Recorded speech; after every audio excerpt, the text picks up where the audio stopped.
सभी का स्वागत है शिवांश शर्मा चैनल में। आप हमारे चैनल को सब्सक्राइब करना ना भूलें। Please subscribe our channel. चलो आज हम पढ़ते हैं सीटेट के कुछ महत्वपूर्ण प्रश्न, जिसमें से पहला प्रश्न उठता है, इनमें से कौन सा कारक अधिगम को अभिप्रेरित करने वाला है। इनमें से कौन सा कारक अधिगम को अभिप्रेरित करने वाला है, बताइए। प्रजा कारक ऑप्शन दिया गया है पहला। दूसरा ऑप्शन दिया गया है विफलता से बचने के लिए प्रेरणा। तीसरा दिया गया लक्ष्य को प्राप्त करने पर व्यक्तिगत संतुष्टि। और चौथा दिया गया है इनमें से कोई नहीं, उपयुक्त में से कोई नहीं, यानी इनमें से कोई नहीं। तो हमारा तीसरा आंसर जो है वो करेक्ट होता है। तीसरा आंसर हमारा करेक्ट है। तीसरा आंसर हमारा करेक्ट है। लक्ष्य को प्राप्त करने पर व्यक्तिगत संतुष्टि हमारा सही आंसर है। तो क्वेश्चन नंबर सेकंड कुछ इस प्रकार से है, वाइगोत्स्की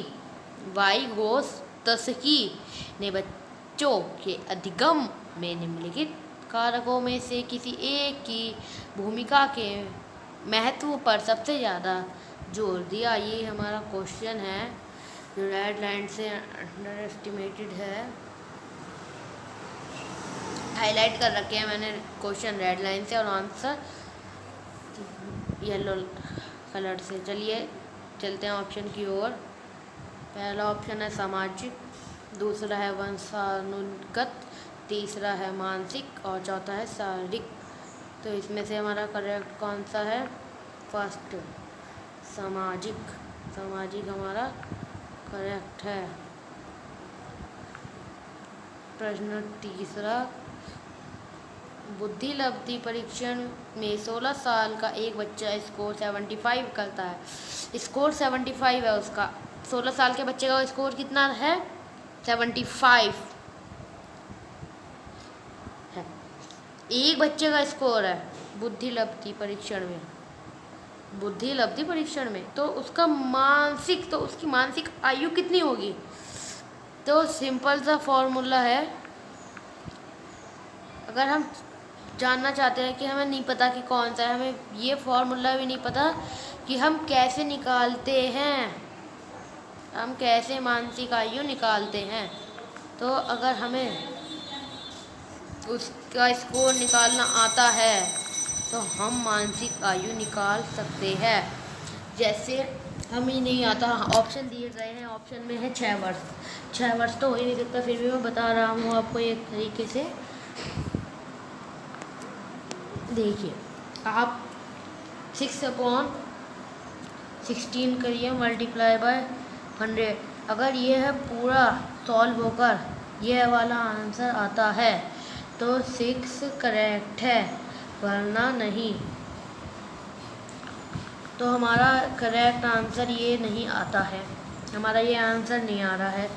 तो 6 हमारा ऑप्शन गलत है, उसकी मानसिक आयु 6 वर्ष नहीं होगी। ऐसे ही हम 8 को करेंगे, 8/16 मल्टीप्लाई बाय 100, तो ये भी नहीं जाएगा। 10/16 मल्टीप्लाई बाय 100, तो ये वाला आंसर भी नहीं आएगा। करने के बाद जाएगा, इन सब से जाएगा, परंतु नहीं आएगा। ठीक है, तो लास्ट ऑप्शन दिया जाता है 12 वर्ष, और यही करेक्ट है। देखिए कैसे, 12/16 बाय 100 हमारा ये फॉर्मूला है स्कोर फाइंड करने का। तो 16 को काट दो, कितने टाइम? 2 से क्या आया? 8। इसे भी काट दो, 12 को क्या आया? सोचो, कुछ ना कुछ तो आया ही होगा। आया 6 आया। अब 6/8 मल्टीप्लाई बाय 100, यानी कि हम 6/8 लेंगे, मल्टीप्लाई करेंगे 100 से, है ना। फिर 2 से जाएगा, कितना आएगा? 2 3 6, और यहाँ पर कितना आएगा? 4 आ गया 4। अब क्या आएगा? 3/4 मल्टीप्लाई बाय 100, 3/4 मल्टीप्लाई बाय 100, अब 2 से तो ये दोनों जाएंगे नहीं, ये भी 2 से जा सकता है, लेकिन हम डिवाइड करेंगे 4 से। 4 बन जा 4, 4 4 सा कितने होता है, ऐसे ही हम करते जाएंगे तो आएगा 25 टाइम। 25 टाइम 4 से ये डिवाइड होगा। 25 4 ज़ा और 4 25 करते जाएंगे हम तो 25 यहाँ पर आ जाएगा। आ गया। अब बचा हमारा 3 को 25 से मल्टीप्लाई करो 75 आ गया। तो हमारा करेक्ट आंसर क्या हुआ 12 वर्ड्स, यानी कि 12 वर्ड्स, 12 ईयर। निम्नलिखित में से कौन सा विकल्प विद्यालय आधारित मूल्यांकन के आधार पर सही है? राष्ट्रीय मानकों को प्राप्त करने में बाधक है, सभी विद्यार्थियों को निदान के माध्यम से और अधिक जानने में मदद करता है, शिक्षा बोर्डों की जवाबदेही कम कर देता है। उपयुक्त में से कोई नहीं। इसका करेक्ट आंसर होगा हमारा आंसर नंबर 2, ऑप्शन नंबर 2 हमारा करेक्ट आंसर है। तो 2 होगा सेकंड ऑप्शन, ये वाला हमारा करेक्ट है। चलते हैं 5वें प्रश्न की ओर। क्वेश्चन है, बच्चे कैसे सीख सकते हैं? निम्नलिखित में से कौन सा विकल्प इस संबंध सत्य नहीं है? जो सत्य नहीं है वो गलत है, रॉन्ग है। तो चलते हैं विकल्प की ओर। कोई बच्चे कई तरीक़ों से सीख सकते हैं। हाँ, बच्चे कई तरीक़ों से सीख सकते हैं। मैंने कोई खेल के तरीके से भी गेम के तरीके से या खेल के तरीके से भी, कोई डायरेक्ट पढ़ने के मेथड से भी सीख सकता है, कोई डायरेक्ट अलग अलग तरीक़ों से सीखता है, कोई अलग से। बच्चे केवल कक्षा में ही पढ़ते हैं, नहीं, यह तो बिल्कुल आप बोल के ही पता लग रहा है, यह बिल्कुल गलत है। क्योंकि बताऊँ, क्योंकि बच्चे केवल कक्षा में ही सीख सकते हैं, नहीं, बच्चे अपने घर पर भी सीख सकते हैं अपने माता पिता की सहायता से। ये बिल्कुल ही गलत है। मैं अब चलते हैं फिर भी नीचे के और ऑप्शन देख लेते हैं। बच्चे सीखने के लिए स्वाभाविक रूप से प्रेरित होते हैं। करेक्ट है, और करेक्ट है ये, क्योंकि तो नीचे चलते हैं। बच्चे तब सीखते हैं जब वे संज्ञानात्मक रूप से तैयार होते हैं। यह भी करेक्ट है। तो गलत क्या है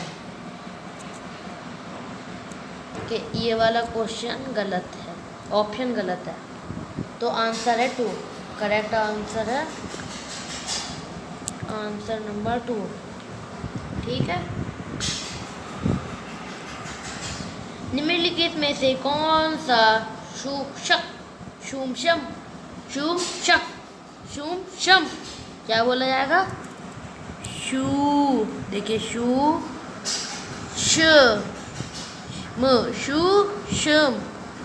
शूशम गतिक कौशल का उदाहरण है। कूदना, लिखना तो आपका है। करेक्ट ऑप्शन जो है वो लिखना ही है। फिर भी देखते हैं। दौड़ना, चढ़ना, करेक्ट ऑप्शन आपका यही है, लिखना। उत्तर दो।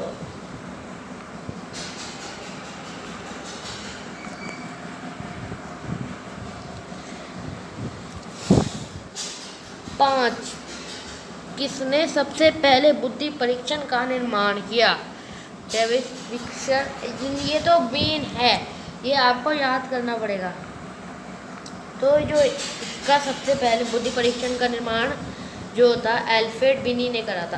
अल्फ्रेड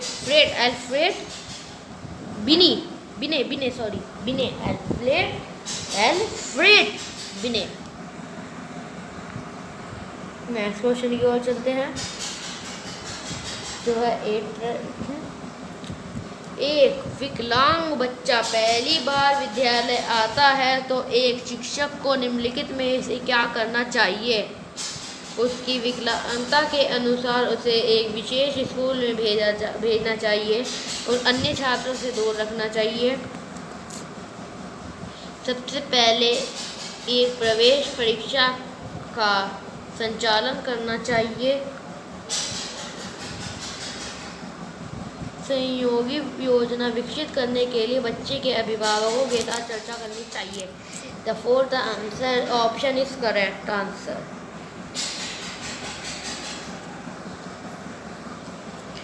तो सुनो, दो शिक्षार्थी भाषा सीख रहे हैं।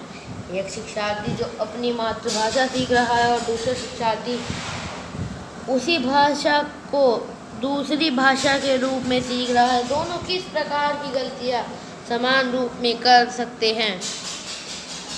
अति सामान्यीकरण, ये तो हो ही नहीं सकता, उसका विकास हो रहा है। तो क्या आएगा?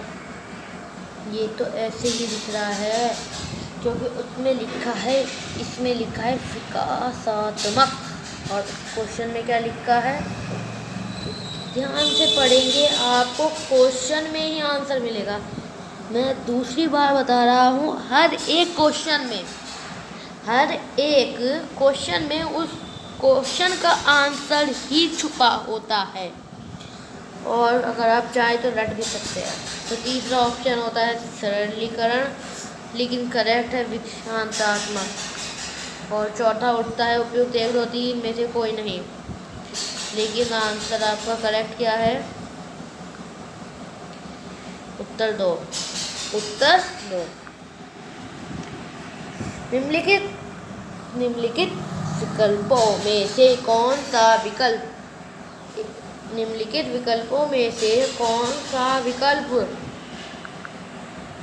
एक बच्चे की सामाजिक मनोवैज्ञानिक आवश्यकताएं से संबंधित नहीं है? यह बहुत ही सिंपल है, इसका आंसर बता सकते हैं। बिल्कुल करेक्ट है, आप बता सकते हैं। तो इसका ऑप्शन होता है संगति की आवश्यकता, प्रशंसा या सामाजिक अनुमोदन की आवश्यकता। तीसरा है भावनात्मक सुरक्षा की आवश्यकता, और चौथा उठता है नियमित रूप से शरीर में अपशिष्ट पदार्थों का बाहर निकलना। कहा जाना सिंपल है।